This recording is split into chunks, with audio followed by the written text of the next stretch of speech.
Ladies and gentlemen, welcome to the stage, owner and breeder Sir Peter Vella and sponsor Cambridge Stud Sir Patrick Hogan. Sir Peter, you couldn't have picked a better name for a race filly. No, it was a heavenly result, wasn't it? I think she really stamped her mark, and we saw it here tonight in that the Queensland Oaks run. Yeah, she lost a plate at the top of the straight and still had the courage to get up and win, and it was Scotty's first Group 1 win. Yeah, it was, and lucky to be there, but that's where the Brent Thompson factor comes in a bit, doesn't it? Yeah, I got to thank Brent. Brent rode for Laurie and I in the early 70s, and when we were looking for a jockey, we thought we would rely on his infinite wisdom, and we asked him to find one, and he found Scotty Seamer. Well, he almost travelled that many times to New Zealand. We made him an honorary Kiwi. I don't know whether he's happy about that. Well, he did after his early success. If you take the great mare, she made a lot of lives different, and sadly Sheila can't be here tonight, but she'll go down in the annals of history as being the first registered woman trainer to ever train a Melbourne Cup winner, and of course Scotty had never ridden a Group 1 winner, and that started a journey for him that was that nobody could have predicted.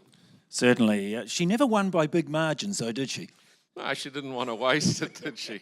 She was very courageous, but she only ever did enough, yeah.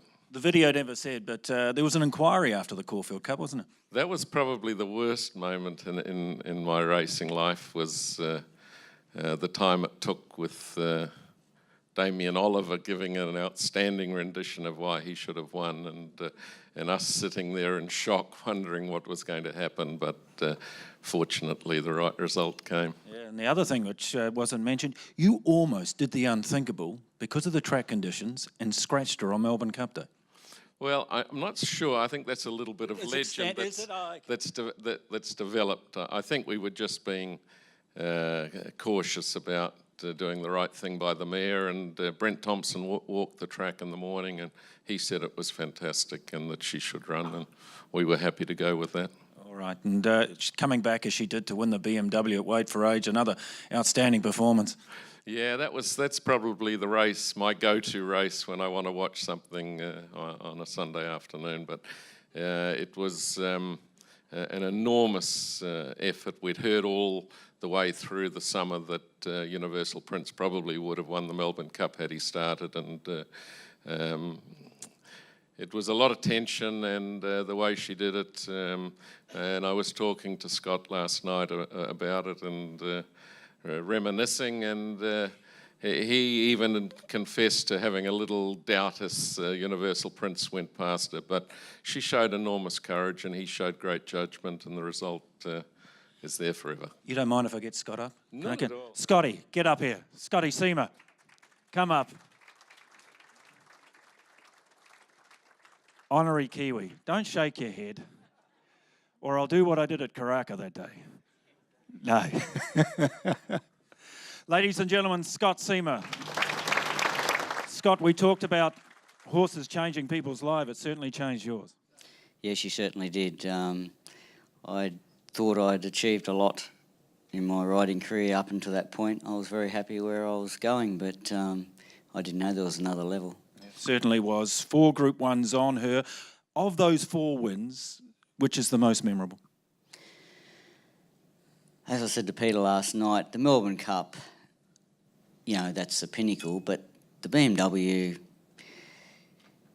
when Universal Prince went round me, I thought I was going quite good at the corner. You know, I knew the mare inside out.